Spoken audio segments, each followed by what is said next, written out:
Olá, o Salto para o Futuro já está no ar. Hoje, no segundo programa da série Repertório Afro-Brasileiro, nossos convidados vão debater como os livros didáticos e de ficção retratam a história e a diversidade cultural africana. Para este debate, convidamos a subcoordenadora de Políticas Educacionais do Ministério da Educação, Andréa Lisboa de Souza, o diretor da Associação de Escritores e Ilustradores de Literatura Infantil e Juvenil, Rogério Andrade Barbosa, e a coordenadora de projetos do Centro Educacional Unificado Navegantes, em São Paulo, Raquel de Oliveira. E você é o nosso convidado especial. Participe! Professor, historiador e escritor, Joel Rufino dos Santos é um grande contador de histórias. Preocupado com as questões sociais, ele trata temas de ficção e fatos da realidade em narrativas que exploram o universo popular e os episódios excluídos da historiografia oficial.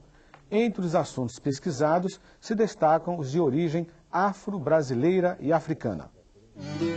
Um camponês que tinha mania de trocar as coisas que possuía. Um índio que queria tirar o fogo do domínio do urubu-rei. Um engenho de açúcar do período colonial é cenário da amizade entre o menino branco e o menino negro, com participação do orixá das matas. Estes são alguns temas e personagens que habitam o universo literário do escritor Joel Rufino dos Santos. Eu penso a questão social 24 horas por dia. Para mim não há nenhuma criatividade, nem letras, nem pintura, nem música, que não seja atravessada pela questão social. Joel Rufino lembra que as histórias que sua avó contava influenciaram na sua formação de escritor. Escrever bem era contar uma história com começo, meio e fim, né? Com uma certa riqueza de vocabulário. Isso eu devia à Bíblia e à minha avó. Nas páginas dos livros de Joel Rufino dos Santos, a temática afro-brasileira tem espaço garantido. A temática afro-brasileira, como todo mundo sabe, é uma temática marginal na literatura culta brasileira. Mas a literatura popular, a literatura em geral não escrita, essa literatura é essencialmente negra. Há dois elementos aí, duas culturas que se sucederam. A negro-africana, que foi trazida para cá pelos africanos escravizados, e a negro-brasileira, que se desenvolveu aqui a partir desta, mas com uma certa autonomia. A revista Recreio, criada nos anos 70, foi a porta de entrada de Joel Rufino para a literatura infantil. Foi nesta publicação também que ele começou a perceber uma certa resistência aos temas afro-brasileiros. Os editores tinham muito receio de publicar histórias com esse tema e o público receber mal. A criançada que compra a revista, cujos pais leem para ela, que é a criançada de classe média, talvez não aceitasse bem, tivesse medo em suma, né? Por exemplo, contar uma história de orixá, isso pode dar medo numa criança e o pai nunca mais comprar a revista, então eles me pediram que não continuasse insistindo. E o escritor redimensiona o conceito e o papel da literatura na sociedade. Então seria possível, por exemplo, redefinir literatura como sendo tudo que se narra, tudo que se conta, tudo que se fabula. Aí sim é possível contar que a literatura venha desempenhar um papel importante nessa subida de conscientização dos brasileiros em geral, não só dos negros, mas de todos, enfim.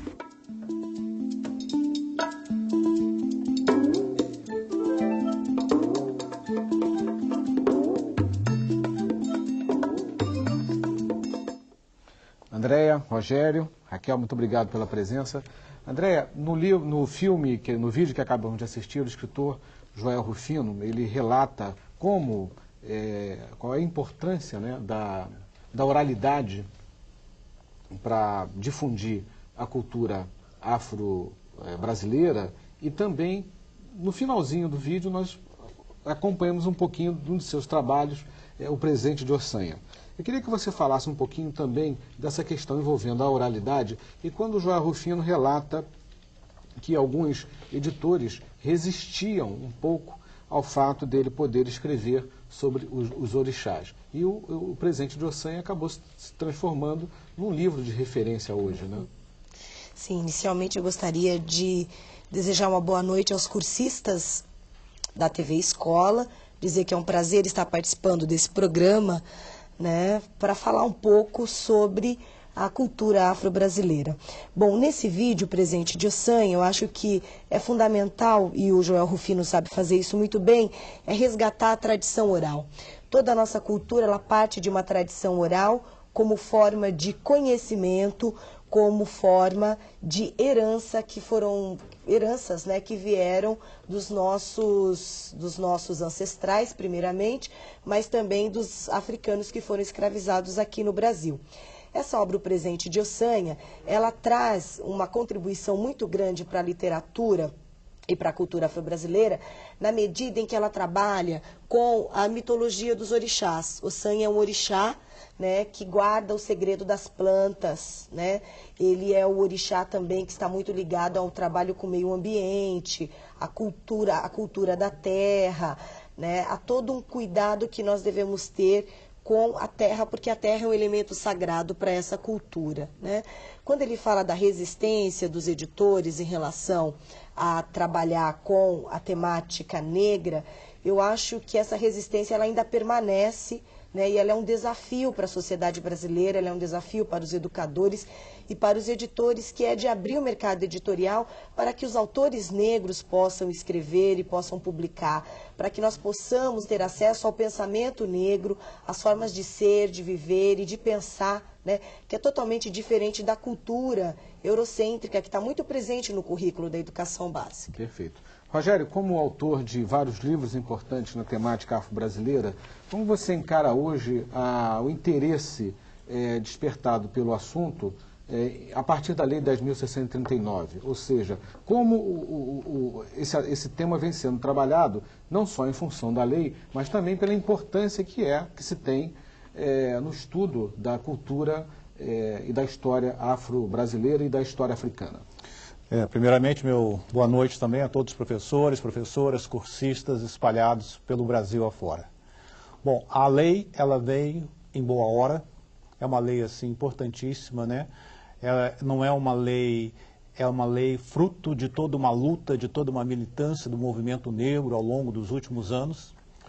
E ela vai levar aos professores tudo que o movimento negro lutou durante tantos anos aqui no Brasil. Para que a história também do negro, ela seja estudada na escola, eu digo estudada realmente, estudada entre aspas, né?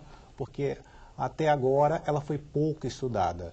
A importância também, né, dos livros, das editoras agora também, de 20 anos para cá, as editoras, né, abriram os olhos para esse público negro.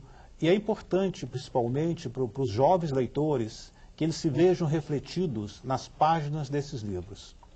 Eu queria falar um pouquinho só sobre a fala do Joel, quando ele se refere à sua avó, contadora de histórias. Então, a avó do Rufino foi uma dessas contadoras de histórias, né, que segue a tradição africana, né, trazida para cá pelos escravos, né, essas contadoras que iam de engenho em engenho contando histórias. E é muito importante, é muito bonito o Joel Rufino ter se lembrado dessa avó contadora de histórias. Raquel, você se preocupa com a atenção que o professor deve dar na seleção do livro que conta a história afro-brasileira e dos afrodescendentes? Primeiramente, boa noite aos professores e professoras do Brasil que estão assistindo o programa da TV Escola. E é uma preocupação muito grande que tenho como professora e como militante, né, do movimento negro. Eu me preocupo muito com o conteúdo que a escola traz para os alunos brancos e negros. E na fala do Joel, ele coloca uma questão importante, que é a questão da resistência. Ele diz que esta resistência era muito maior, né, do que agora. Mas eu detecto que essa resistência ela continua, né, mesmo que as editoras hoje elas facilitam um pouco o caminho dessas publicações, ainda na escola eu percebo essa resistência.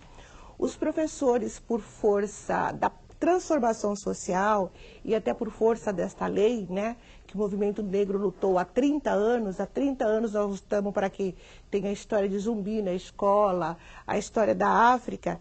Os professores ainda, eles preferem trabalhar com livros que não discutam as relações raciais, que não falam sobre as origens do negro, por exemplo, quando ele disse da história dos orixás, né?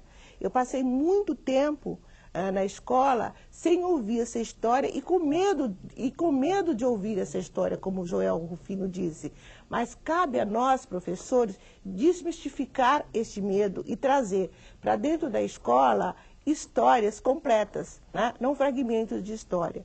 Então, ao contrário dessa resistência do Joel Rufino, nós devemos ter uma resistência que é emancipatória, uma resistência para a transformação, né? Perfeito. Que traga outros dados. Vamos à participação da Creuza, do Espírito Santo. Olá, Creuza. Como chamar a atenção dos alunos para a discussão da cultura afro-brasileira, envolvendo a biblioteca e a africanidade presente nos diversos países que compõem o continente africano, sem mistificar a população africana, inclusive os afros brasileiros? Boa noite e obrigada. Muito obrigado a você, Creuza. Volte outras vezes aqui ao Salto para o Futuro. Andréa. Bom, Cleusa, eu acho que a sua pergunta vem ao encontro do material que eu ia mostrar agora, né? Eu acho que uma das formas de nós chamarmos a atenção para trabalhar a cultura, e é claro, sem esquecer que a África é um continente e ela apresenta uma diversidade muito grande, mas tem um material, por exemplo, o Lenda dos Orixás para Crianças, é um encarte da revista Eparrei, da Casa da Mulher Negra de Santos, que vem, na verdade, contribuir, né, para uma parcela, não só dos alunos das escolas, mas dos leitores em geral, conhecerem um pouco da mitologia africana. Tem uma revistinha, e aí o Joel Rufino estava falando da revista Recreio, mas nós temos revistas como a Luana, que trabalha a história de uma capoeirista, né? No livro, Luana, ela vem de uma comunidade remanescente de quilombos. Tem um outro material do Centro de Cultura Negra do Maranhão, né, falando sobre a história de Zumbi, uma história em quadrinhos, que vai mostrando um pouco da diversidade da temática. Eu mostrei um material do Maranhão, outro que é de São Paulo, da região sudeste, né? E nós temos também outros materiais que podem ser utilizados, que não somente livros, mas quando eu uso, por exemplo, um fantoche para contar uma história, né, eu posso trazer essa imagem da população negra e poder contribuir um pouco com a estética.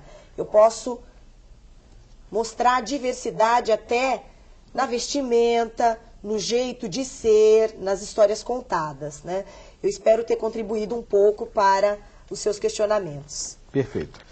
Mônica, você tem perguntas? Várias, Marcos. Ok, que bom. Os cursistas da TV Escola de Anápolis, Goiás, gostaria que vocês falassem sobre o projeto Vida e História das Comunidades Remanescentes de Quilombos no Brasil, quais eram os objetivos e se foram atingidos. Perfeito. Rogério. Olha, eu acho que Raquel, a Raquel é melhor é responder essa tá pergunta. mais... Raquel, você acha que o resgate da história dos quilombos e tudo que vem acontecendo, nós vamos ver no segundo vídeo, daqui a pouquinho, um pouco do resgate da história do quilombo da comunidade Calunga, em Goiás, isso vai aparecer daqui a pouquinho, mas qual é o sentimento que você tem hoje em relação a esse trabalho? Olha, o projeto Vida e História das Comunidades Remanescentes do Quilombo do Brasil, ele tinha por objetivo criar um canal de acesso, um diálogo com os remanescentes de Quilombo, um diálogo de mão dupla, né? Tanto que nós ouvíssemos e tanto que fôssemos ouvidos. Nós conhecêssemos a história dos remanescentes de Quilombos no Brasil. E o objetivo, ele foi atingido em parte porque, com o trabalho da UNB, nós elaboramos um livro, né, que é a história da comunidade Calunga. E essa história, ela foi para a mão dos alunos. E indo para a mão dos alunos, os alunos eles se viam, eles viam seus pais, quer dizer, as pessoas que estavam com ele cotidianamente, né? Essa história que o Joel Filho falou, que a avó contava, essa história foi registrada e ela virou conteúdo escolar. Porque às vezes nós vamos buscar outras histórias quando existe pessoas do nosso lado que têm histórias muito importantes. Isso eu digo em relação à comunidade negra, aos remanescentes de quilombos do Brasil. E esse projeto, ele queria ir registrando todas as histórias e trazer tanto para as crianças do quilombo, como para as outras crianças, como que é a história cotidiana do negro. Eu acho que há um trabalho muito grande pela frente, mas ele é uma sementinha que os municípios que têm comunidade remanescente de quilombos podem começar a fazer. Rogério, você tem alguma experiência já com relação a relatos de histórias envolvendo comunidade de quilombos? Você tem livros ou está trabalhando nessa temática? Não, eu tenho até um livro baseado numa experiência num quilombo que eu visitei no Amapá, um quilombo de Curiaú. É um quilombo assim, que ele preserva antigas tradições, ele fica fora da cidade, da capital, e ele inclusive tem um folclore chamado Mar Abaixo, que é belíssimo, né? Que são danças, são canções assim, de raízes negras. E eu acho então que esses quilombos espalhados aí pelo Brasil, eles são uma fonte assim, de riqueza assim, inestimável, de pesquisa, né? Para qualquer estudioso, para qualquer professor, e mesmo para os professores cursistas, né, que vivam em regiões onde haja um quilombo, né, que visitem, levem seus alunos, vão lá visitar, né, vão pesquisar, que vocês vão encontrar assim um mundo maravilhoso. Perfeito. Mônica? A Ciseni, da TV Escola de Anápolis, em Goiás, gostaria de sugestões para realizar atividades com alunos remanescentes de quilombos, como Calungas, em Goiás, considerando que muitas vezes o professor desconhece tal realidade. Perfeito. Seguindo um pouquinho a linha de raciocínio do Rogério, né, Andréia? Que outras sugestões você pode dizer agora para a Ciseni, né? Que informação, que orientação você pode passar para a Ciseni? Como ela pode trabalhar essas informações que poderão ser captadas junto às comunidades dos quilombos? Bom, eu acho que uma das estratégias que podem ser utilizadas são os vídeos, né? Eu acho que tem vídeos não só nas secretarias estaduais, mas como a própria Fundação Cultural Palmares, o Ministério da Educação, já produziram muitos vídeos apresentando, né, a realidade, a vida, a forma de interação nas comunidades de quilombos. E mais atualmente, eu acho que a experiência que a Raquel vivenciou também com o Projeto Calunga é que tem um caderno de atividades, além do caderno do professor. Né, o caderno de atividades, a Raquel vai poder mostrar daqui a pouco, ele vai apresentando várias sugestões, desde a primeira até a quarta série, além de imagens e além de trazer, né, a história e a forma de pensar da comunidade, ou seja, a comunidade se vê refletida no material. A Andréia já se antecipou aqui. Eu queria que a Raquel mostrasse um pouquinho esse caderno, né, Raquel? Pois é. Esse trabalho. Então tem este livro aqui de história e o livro de atividade, né? Tem várias atividades, com músicas, e deixa eu abrir uma parte de músicas, canções, pode parar um pouquinho só para... Isso. Música, canções, coisas produzidas pelos alunos, né? Agora, eu acho importante também que o professor não se esqueça de colocar o aluno negro no centro da atividade, que é uma coisa muito importante. Às vezes o professor pergunta como trabalhar a história do negro. E o negro está ali na frente dele, o aluno negro, e ele esquece, acaba focalizando a questão 20 de novembro, 13 de maio. Né? Então, mistificar isso é uma forma. Se você só faz isso, você continua mistificando a história do negro. Mas você trabalha todo dia, você faz um trabalho de Dia das Mães, e você coloca todos os rostos de mães negras nordestinas, você está trabalhando. Então, é prestar muita atenção se no seu material, se na sua produção, ele está trabalhando a diversidade. A diversidade não pode ser trabalhada em dias marcados, tem que ser todos os dias. Perfeito. Isso é uma forma de desmistificar. Rogério. Eu acho que o professor, fazer o levantamento das histórias locais, as histórias contadas pelos mais velhos, né? Pesquisar o trabalho dos artesãos, dos fazedores de bonecos, de barro, de pedra, as rezadeiras, as crendices, quer dizer, há todo um material, né, onde as crianças elas vão se ver ali, né? Então é importante trabalhar em cima de tudo isso. André, existe por parte do MEC um trabalho já orientado no sentido de elaborar um catálogo, um índice de livros que poderão servir de base para que o professor possa trabalhar em sua comunidade? Lembrando que o professor deve buscar também na sua comunidade essas informações, né? Sim, bom, por parte do MEC, o que nós estaremos, né, distribuindo ano que vem vai ser um material didático voltado para as comunidades remanescentes de quilombos, um material que vai servir como apoio para os professores, né, com atividades. Esse material está em fase de concepção e de elaboração. O que nós teremos também, nós estamos ainda distribuindo esse material que a Raquel mostrou da comunidade Calunga. Basta solicitar para a nossa secretaria que nós estaremos enviando, depois eu posso te passar o site também. O que nós estamos também tentando articular para o ano que vem é um trabalho de formação com gestores municipais, porque nós entendemos que as escolas muitas vezes são esquecidas pelos gestores. O papel do gestor é fundamental para que ele, né, envie, por exemplo, projetos para o FNDE, projetos que podem ser tanto para a formação de professores como para materiais didáticos. Então, há uma verba, uma rubrica do FNDE específica para a área de quilombos. Geralmente, no mês de abril e maio, esses projetos podem ser enviados. Então, nós oferecemos tanto um apoio financeiro para as prefeituras que enviam o seu material, como também estaremos distribuindo materiais o ano que vem para que sirvam de subsídio para o trabalho dos professores. Perfeito. No próximo bloco, vamos conhecer uma comunidade remanescente de quilombo, em Goiás. Saldo para o Futuro volta já. No Brasil colônia, os quilombos foram espaços construídos por negros escravizados ou alforriados em busca de liberdade. Hoje, mais de um século após a abolição, descendentes destes africanos ainda moram nas comunidades remanescentes de quilombos. É o caso da comunidade Calunga, em Goiás. Vamos conferir na reportagem um pouco da história deste povo e de como a educação está sendo importante para a preservação de suas tradições culturais. A comunidade Calunga fica em uma região de difícil acesso no estado de Goiás. Os moradores do local, hoje considerado sítio histórico do Patrimônio Cultural Nacional, mantêm o mesmo modo de vida de seus antepassados.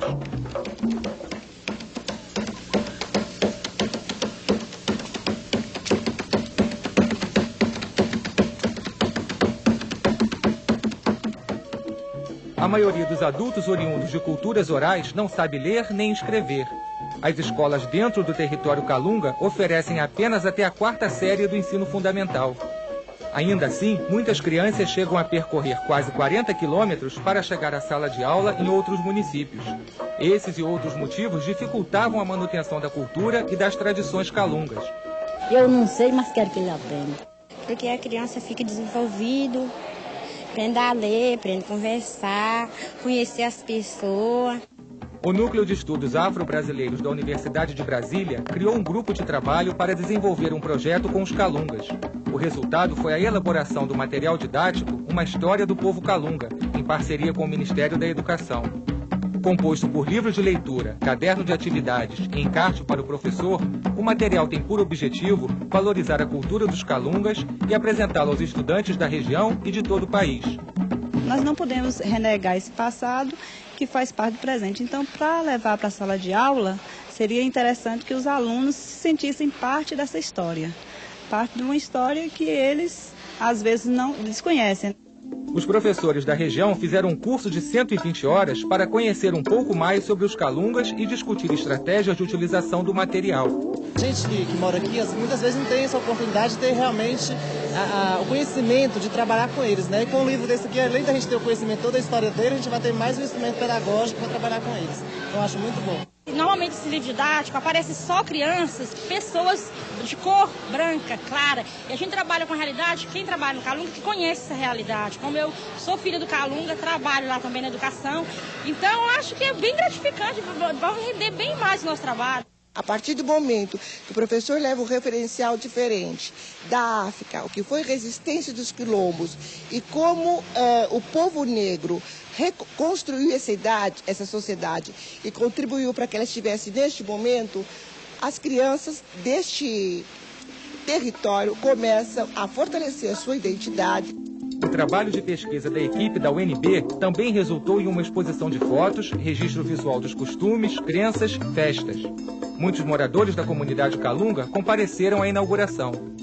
Nós já está ficando velho, vai morrendo os velhos e os novos vai saindo, o Calunga vai acabar. E eu não quero que o Calunga acabe.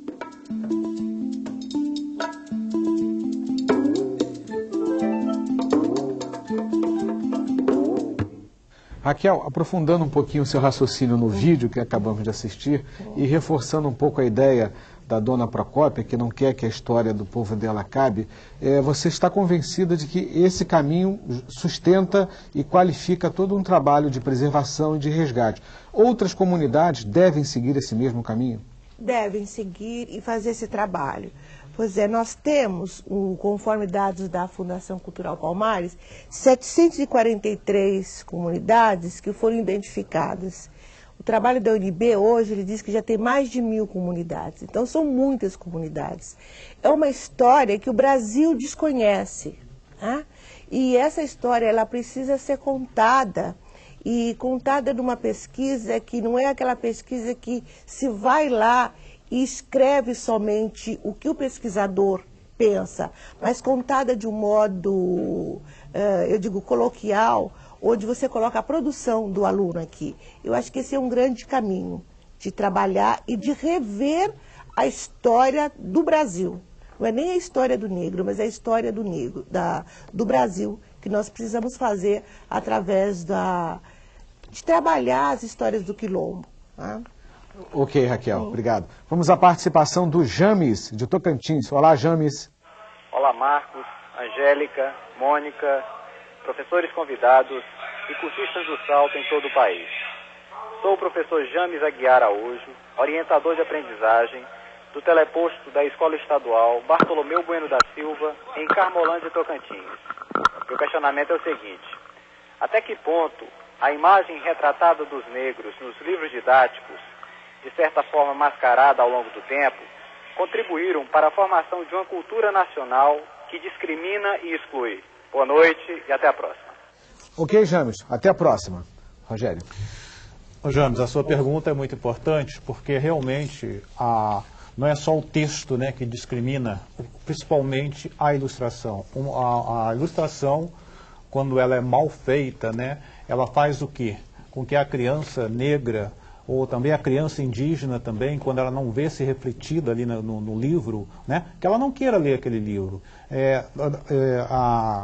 Você até trouxe um livro aqui, né, que nós temos um exemplo claríssimo disso, de uma ilustração, né, que o livro foi retirado, né, graças ao trabalho do pessoal do movimento negro, porque era um livro que justamente falava isso que você acabou de dizer, né, um livro que não retratava com dignidade, né, a comunidade negra.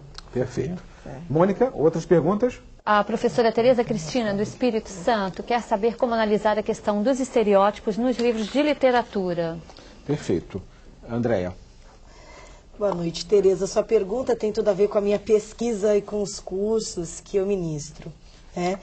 Eu acho que uma forma de trabalhar com os estereótipos presentes na literatura, eu costumo dizer que um dos caminhos, uma das possibilidades, uma vez que não existe uma receita, né, é trabalhar com algumas etapas e algumas categorias. Então, na tradição da literatura infantil e juvenil, de acordo com a pesquisa que eu já fiz, eu acho que nós temos, num primeiro grande momento, na década de 60 e de 70, livros que vão trabalhar com uma imagem, né, do negro de forma muito negativa, que eu denomino como um reencontro sacrificante consigo mesmo. Então, a personagem não quer ser negra, não gosta de ser negro é uma tortura. Geralmente esses personagens são associados à escravidão, né, ou ao escravo, e aí ele não quer e não se aceita somente no final da história. Uma segunda etapa dos livros são livros que apresentam uma imagem diversificada das personagens, mostra a contribuição, a resistência, o pensamento, né, da população negra e dos africanos. E uma terceira etapa, categoria, eu chamo de espaço da existência humana, que são livros que, independente de eu ficar denominando ou atribuindo pertencimento racial, essa personagem ela já tem existência própria. Exemplo disso é o livro Duas Casas, e aí o papel do ilustrador foi fundamental nessa história. Por quê? Foi fundamental nessa história. Eu tenho uma família negra e na história, textualmente, não faz nenhuma referência à cor ou etnia, ao pertencimento étnico-racial. Mas o ilustrador teve a iniciativa de ilustrar uma família negra. Eu acho que isso é fundamental. Então eu acho que no primeiro momento é comparar como a personagem negra é representada e como a personagem branca é representada. Aí a gente vai perceber que há uma estereotipia da personagem negra e não da personagem branca. Numa segunda etapa é trazer a contribuição dos autores negros. Acho que o Joel Rufino foi citado inicialmente, mas nós temos alguns autores e autoras que estão fazendo esse trabalho já há algum tempo. Eu cito aqui a Geni Guimarães, por exemplo, Heloísa Pires Lima, Oswaldo Faustino, Haroldo Macedo, o Rogério de Andrade, que faz esse trabalho resgatando a história da África, né, nos livros aqui brasileiros. Espero ter contribuído. Mais uma participação, Rosinei, do Paraná. Boa noite, nós somos do Teleposto Sesc de Paranavaí, do estado do Paraná. O questionamento é das cursistas Kellen, Vanessa e Margarete. Com discussões e projetos bem elaborados, é possível combater o preconceito racial que existe na escola? Se sim, cite exemplos. Boa noite. Ok, Rosinei, muito obrigado. Raquel, anteriormente o Rogério havia citado um livro que foi retirado de circulação pelo trabalho, pela militância negra. Isso, eu queria aproveitar um pouquinho essa pergunta da Rosinei para que você possa falar também desse trabalho. Boa noite, Rosinei. O projeto, ele é importante e é possível, desde que haja uma mudança de paradigma, quer dizer, uma mudança no olhar do educador que está trabalhando o tema, né? O livro que foi falado, ele continha essas imagens. E ele só foi retirado porque caiu na mão de uma filha de um militante do movimento negro.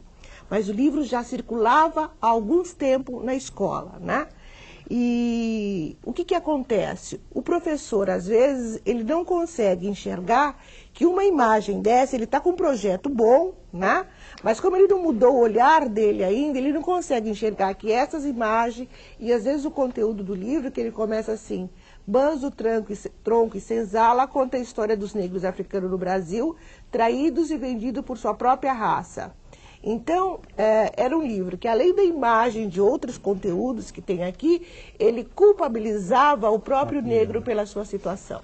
Então, o maior projeto, né, o bom projeto, ele visa a mudança de paradigma, né? Ele vai pegar livros como o da Heloísa, que já foi citado, e outros livros que vão trabalhar uma história de uma criança negra ou de negros mais contextualizado. O negro que tem cor, que tem religião, que tem raízes. Bom, Andréia, a respeito de todo esse trabalho que vem sendo feito no sentido de normatizar, não permitir que livros, como mostrado aqui pela Raquel, circulem, como vem sendo feito o diálogo com o Programa Nacional do Livro Didático para que as próximas edições sejam lançadas de uma maneira coerente e que atenda aos interesses da comunidade negra, de todo o movimento? Bom, essa preocupação sempre foi pautada por pesquisadores e pela militância, né, pelos militantes do movimento negro. Atualmente, com o nosso trabalho lá no MEC, nós estamos começando o diálogo com a Secretaria de Educação Básica, e o que nós fizemos de mais concreto, né, ainda no mês passado, foi fazer algumas sugestões para que fossem incorporadas no edital do Programa Nacional do Livro Didático, né? Sugestões que incorporem a história e cultura africana e afro-brasileira, que esses livros sejam pautados na Lei 10.639, que esses livros sejam pautados nas diretrizes curriculares nacionais para ensino de história e cultura africana e afro-brasileira e para a educação das relações étnico-raciais, né? Há uma série de recomendações e orientações nas diretrizes que servirão como subsídio para os autores, para os editores. Então, a nossa expectativa é que realmente a coordenação do Programa Nacional do Livro Didático incorpore as nossas sugestões e nos convide para fazer parte do processo de avaliação, porque nós temos um certo acúmulo, é a primeira vez que o Ministério conta com uma equipe de pesquisadores, de especialistas negros que discutem essa temática. Rogério, até que ponto esse trabalho, essa preocupação trazida aqui pela Andréia, como é que você vem acompanhando isso em si? Como é que você também vem acompanhando essa questão do livro didático, todo esse trabalho relatado aqui pela Andréia? Olha, primeiro que a produção brasileira ela cresceu muito nos últimos anos. Os livros têm sido assim, mais cuidadosos, dificilmente acontece um fato como esse que nós mostramos aqui, né? Tanto quanto ao texto, quanto à ilustração. E um fato importante também que está acontecendo agora recentemente são os kits, que algumas secretarias municipais, como as de Belo Horizonte e a de São Paulo, elas estão, eu estive em Belo Horizonte, eles lançaram um kit com 40 livros, justamente sobre essa questão afro-brasileira, livros infantis, juvenis, né? E o professor recebe, então, na sua biblioteca, um kit com 40 livros. E eu já tive o prazer de receber, assim, cartas, e-mails, né, de professores que estão trabalhando com meus livros, graças a esse trabalho que é muito importante, que às vezes o professor, principalmente o que mora no interior, afastado dos grandes centros, ele não tem acesso a esses livros. Então, é importante, né, que políticas como essas, né, se espalhem pelo Brasil, que outros estados também adotem essa política. Perfeito. Mônica? A Vera Utué, de São Mateus, no Espírito Santo, quer saber qual a posição do MEC frente aos livros didáticos que não dão o devido enfoque e clareza que o tema merece. Perfeito. Andréia. Bom, continuando, eu acho que essa resposta ela vem ao encontro da anterior também, né? O que nós temos feito? Nós temos essa preocupação, enquanto Coordenação Geral de Diversidade e Inclusão Educacional, de poder oferecer subsídios para o Programa Nacional do Livro Didático, repensar desde o edital, como eu falei anteriormente, mas a nossa expectativa é de poder criar uma comissão de avaliação do livro, né? Essa comissão seria formada por especialistas que discutem a temática, por especialistas que também são autores e que entendem de livro didático, porque o que a gente sabe é que o livro didático, ele trabalha com o currículo oficial, né? Diferentemente do livro paradidático, que trabalha com obras de ficção, informativa, mas o livro didático, ele trabalha com o currículo oficial. E a partir daí, eu tenho que mudar toda a concepção curricular para que eu possa mudar a ideologia, né, e essa ausência presente no livro didático. Eu acho que a lei e as diretrizes, elas apontam e elas exigem que isso seja feito. Nós temos que ter uma mudança, uma reorientação no currículo oficial, nós temos que realmente fazer com que esse currículo incorpore a forma de pensar, de fazer ciência, de viver, de resolver os problemas, né, da população afro-brasileira, para que esses livros possam ter uma cara nova. Então, a nossa expectativa é que a partir do ano que vem nós possamos instalar uma comissão que esteja preocupada com essas temáticas e essa articulação já começou a ser feita. Perfeito. A participação da Regina, direto do Pará. Olá, Regina. Olá, boa noite, Marcos. Tudo bem? Boa noite aos especialistas. A pergunta do telecursista e nossa aqui de Belém do Pará é a seguinte. Sabemos que a questão religiosa no Brasil ela é muito importante para a formação de personalidade de nossos educandos. Gostaríamos de saber qual é a proposta que os nossos especialistas dariam para nós trabalharmos a questão da religião afro-brasileira com nossos alunos aqui nas nossas escolas e em todo o Brasil. Boa noite, obrigada. Muito obrigado por sua participação, Regina. Raquel. Pois é. Boa noite, Regina. Eu acho que essa é uma questão muito séria. Eu vou falar assim rapidamente. Eu sou uma pessoa de origem evangélica. E eu tinha muito desespero quando eu via falar em os orixás. Eu tinha medo, né? E demorou para enfrentar essa questão. Os professores têm que falar, primeiro eu acho que a escola tem que ser laica. Pena que voltou o ensino religioso, a escola tem que ser laica. Mas e não sendo, os professores têm que falar das religiões de uma forma geral. Se o professor, ele, dentro de uma sala de aula, sendo ele de qualquer religião, ele enfatizar só a sua religião, ele está discriminando os demais.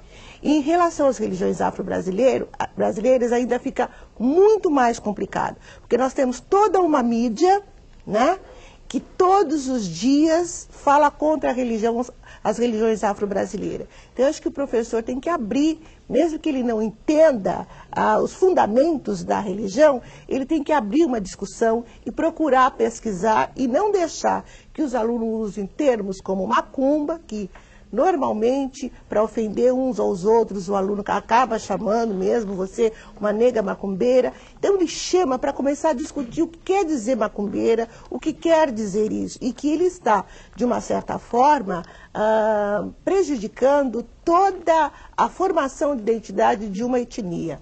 E é um tema que a religião ela não pode mais, nós não podemos mais esconder isso. O ensino religioso já entrou, então nós vamos ter que enfrentar, né? Mas enfrentar essa questão. E para isso buscar pesquisa, trazer pessoas que não vão defender a religião afro-brasileira, mas vão defender o direito das pessoas escolherem uma religião. Perfeito. A participação agora é da Isabel, do Espírito Santo. Olá, Isabel. Olá. Boa noite. Aqui é a cursista Isabela Brande, do Teleposto Escola Estadual do Ensino Fundamental Augusta Lamas Dávila, Afonso Cláudio, Espírito Santo. Gostaria de saber como trabalhar a cultura afro-brasileira em uma comunidade onde só há descendentes de pomeranos. Obrigada, boa noite. Muito obrigado, Isabel. Pode sempre. Rogério. Isabel, o Brasil é um país multicultural, né? É um país plurirracial. Há uma canção popular que diz: eu sou branco, eu sou negro, eu sou índio, eu sou brasileiro. Então, é importante que as suas crianças pomeranas, né, de origem alemã, que elas tenham acesso a outras culturas, sim. Que elas saibam que, além delas, que aqui no Brasil nós temos uma forte influência da cultura africana, que nós também temos uma forte influência da cultura indígena. Quer dizer, se você trabalhar com livros, né, de literatura infantil, a sua turma parece que são crianças que são fundamental. Leve a eles livros com contos indígenas, contos africanos. Trabalhe também com os contos que essas próprias crianças pomeranas devem ter também. E você vai ver que muitos desses contos têm afinidades, que muitos desses contos são parecidos. E você vai fazer com que eles se interessem, sim, por essa outra realidade brasileira. Mônica? Os cursistas do NTE de Posse, em Goiás, querem saber até que ponto a leitura de textos desconexos com a nossa realidade cultural e social leva a uma perda de identidade. Perfeito. Andréa. Bom, eu acho que nenhum texto ele pode pertencer a uma leitura desconexa, né? Eu acho que já é um problema isso. Eu acho que o professor, quando ele vai preparar a sua aula, o seu projeto político-pedagógico, o seu planejamento, ele tem que justamente pensar em textos que vão contribuir para não só a identidade local e regional, mas também para a identidade brasileira. Quando nós estamos falando do ensino da cultura afro-brasileira nos sistemas de ensino, no currículo, é porque toda a sociedade brasileira, independente do seu pertencimento étnico-racial, deve e pode ter acesso a essa cultura, assim como nós temos acesso a informações sobre, né, a cultura e a geografia americana, japonesa, alemã. Eu acho que é fundamental que nós tenhamos também contato com isso. Agora, quando a gente fala dessa leitura desconexa, eu acho que é fundamental o papel do professor leitor. E não só o papel do professor reprodutor de conteúdos. Um professor leitor que vai à biblioteca, que vê os livros que ele possui, que consulta os catálogos das editoras, que vê o que tem sido produzido de diferente, ele vai poder planejar a sua leitura e a sua aula e tornar, ao invés de desconexa, uma leitura conexa, né? Exemplo disso, acho que na pergunta anterior, quando a professora falou dos orixás, que propostas poderiam ser feitas, Acho que no primeiro momento eu tenho que primeiro conhecer, eu tenho que ler a mitologia dos orixás. Eu não posso falar de nada sem conhecer, independente de eu ter uma outra religião. Eu tenho que conhecer o texto, eu tenho que conhecer as cores, eu tenho que conhecer os significados. E aí não só dos orixás, nós sabemos que nós temos matrizes culturais africanas, nós temos outras divindades que devem ser conhecidas e cultuadas, a matriz banto, né, dos voduns lá no Maranhão. Eu acho que o primeiro passo é deixar de ter preconceito. Perfeito. Hora de fazer uma pausa e depois do intervalo, nossos convidados fazem as suas considerações finais sobre o encontro de hoje. Você acompanha o segundo programa da série Repertório Afro-Brasileiro. E a partir de agora, nossos convidados destacam os principais pontos do debate de hoje. Raquel, suas considerações finais. Pois é, eu quero retomar um ponto que a Andrea falou no último bloco, do professor fazer as conexões. Tá? Então, o professor, ele deve ser aquele professor pesquisador e ir além da função da instituição. A instituição tem um papel, mas nós, enquanto cidadãos, também temos o nosso papel. E como educadores, de mudar as relações, de mudar esse estado de coisas que estão acontecendo aí. As estatísticas demonstram que os negros estão muito abaixo, né, em nível de estudo do que as crianças brancas. Agora, como é que nós vamos mudar isso daí? Nós vamos mudar isso mudando as relações, pesquisando e aproveitando a brecha dessa lei, né, fazendo com que ela realmente concretize, ela seja concreta na sala de aula. Então, eu convido os professores, além de olhar os livros, olhar para a sala de aula, para a sua escola, para o pátio da escola e perceber como é que estão e onde estão os alunos negros e do que eles estão precisando. Né? E do que os alunos brancos também estão precisando para entender a diversidade cultural e étnica deste país. Muito obrigado, Raquel. Rogério. Professoras, para a sua criança se valorizar, é necessário que ela se veja refletida, que ela possa se reconhecer, pois se ela não se conhece, não pode conhecer o outro, que será sempre um desconhecido. É um recado curto, né, mas profundo. Firme, né? Foi o que trabalhamos aqui em cima dos livros, né? Em cima das imagens dos livros. E fixar essa imagem do professor ter essa consciência, né? Despertá-lo para esse trabalho, né, Rogério? No espelho, né? Que a criança se sinta refletida. Perfeito. Andréia, suas considerações. Bom, eu gostaria primeiro de fazer uma grande sugestão, ou talvez uma campanha. Acho que nós temos que redimensionar o papel da biblioteca. Nós temos que avaliar a nossa posição enquanto leitores, entre o que eu leio e o que o meu aluno lê. O que eu estou oferecendo para o meu aluno? O que eu estou aprendendo de novo? Tem livros escondidos lá no fundo da prateleira que não estão sendo usados, que estão sendo esquecidos. Vamos conhecer e revisitar as nossas bibliotecas. Eu acho que seria um grande passo. E aí eu gostaria também de dizer que há outros subsídios que não só o livro. Eu acho que as músicas, né, do norte ao sul do país, aqui é um exemplo do grupo Ileaê, que tem contribuído para a história da cultura africana e afro-brasileira nas suas letras. Tem o grupo Axé Dudu no Pará, tem o grupo de Congada Mineira. Então, tem vários materiais, né, que podem ser utilizados, que trazem essa história, que trazem a tradição oral e que podem servir como material didático. Eu só gostaria de dizer que é muito importante que a gente tenha uma reeducação do nosso olhar, que a gente possa desconstruir os estereótipos presentes em qualquer material, no livro, no jornal, na revista, no desenho, no vídeo. E aí um exemplo é essa camiseta que eu comprei em Pernambuco no início desse ano, que ela traz uma série de estereótipos, ela faz um desserviço, né, para a autoestima da criança, da mulher, da adolescente negra, né? E aí eu acho que o importante é que a gente possa fazer um trabalho de desconstrução. Aqui eu tenho uma série de 10 adjetivos negativos para falar mal da sogra. Eu posso, de repente, pedir para que o aluno reescreva 10 adjetivos positivos, que ele redesenhe a imagem dessa mulher, ou que ele colhe a foto da mãe, da avó. Então, é importante que o professor... Por que eu digo isso? Eu poderia ter comprado essa camiseta e utilizado, mas ela pode ter um fundo pedagógico, ela pode se tornar um material pedagógico crítico, né? E é importante a criatividade e o olhar do professor para isso. Perfeito. Obrigada. O segundo programa da série Repertório Afro-Brasileiro termina aqui. Eu quero agradecer as presenças da Andréa Lisboa de Souza, subcoordenadora de Políticas Educacionais do Ministério da Educação, do Rogério Andrade Barbosa, diretor da Associação de Escritores e Ilustradores de Literatura Infantil e Juvenil, e da Raquel de Oliveira, coordenadora de projetos do Centro Educacional Unificado Navegantes, em São Paulo. Amanhã vamos debater a história e a diversidade cultural africana presentes na produção audiovisual. Mas antes de encerrar o programa, vamos conhecer um pouco da história de Juliano Moreira, um dos precursores dos estudos psiquiátricos no Brasil. Vários institutos e prêmios nacionais na área de psiquiatria levam seu nome por causa da sua contribuição na área da saúde mental.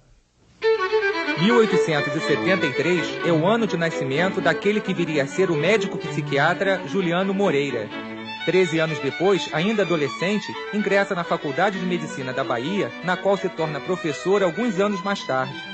Em viagem pela Europa, Juliano Moreira aprofunda suas pesquisas sobre as doenças mentais. De volta ao Brasil, inicia os estudos psiquiátricos no país. Nos primeiros anos do século XX, Juliano Moreira colabora de forma incisiva para os debates sobre os efeitos da miscigenação. Na época, acreditava-se na contribuição negativa dos negros na formação do povo brasileiro e que esta miscigenação poderia afetar o futuro da nação. Para ele, a degeneração mental era causada pela adoção de hábitos como o alcoolismo, por outras doenças como a sífilis e pela falta de condições sanitárias e de educação adequada.